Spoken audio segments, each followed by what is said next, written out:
गाउँघरको अर्ग्यानिक मकै किन्ने तरिका। बुन्नु राम्रो चिट्टो रेशम चोली राम्रो बुटे ढाका ढाकाको क्यारुम।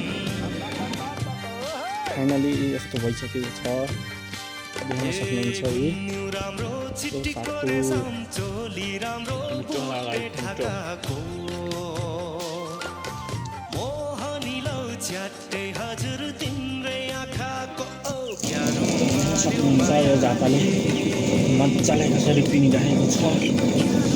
कसलाई जाँता चलाउन आउँछ, जाँता देख्नु भएको छ कमेन्ट गर्नु होला।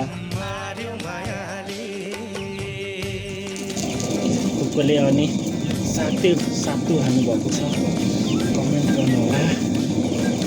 कसरी पिन्नुपर्छ देख्नुभयो, कसरी पिन्नुपर्छ म देखाउँछु। हाइचोहरू मकै हालेर यहाँ माथि मकै हाल्नुपर्छ होइन, मकै हाल्नुपर्छ। यो काठको बिँडलाई मानी भन्छ, मानी त्यस्तरी गरेर यसरी चलाउनु पर्छ अनि यहाँबाट यसरी निक्लिन्छ।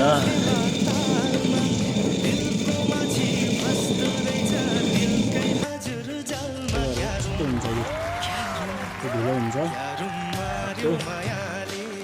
सातै भन्छ मकै भुटेर सातु।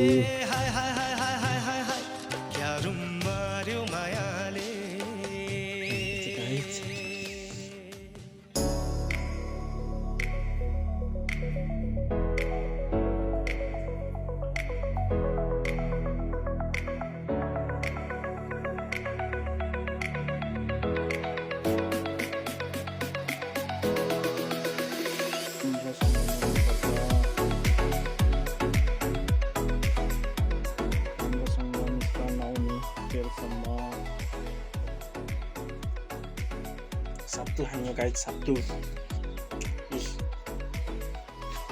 सातु। अब यसलाई कसरी हान्नुपर्छ त?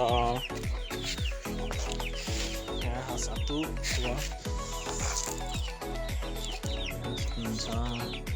सातु खाएर म देखाउँछु।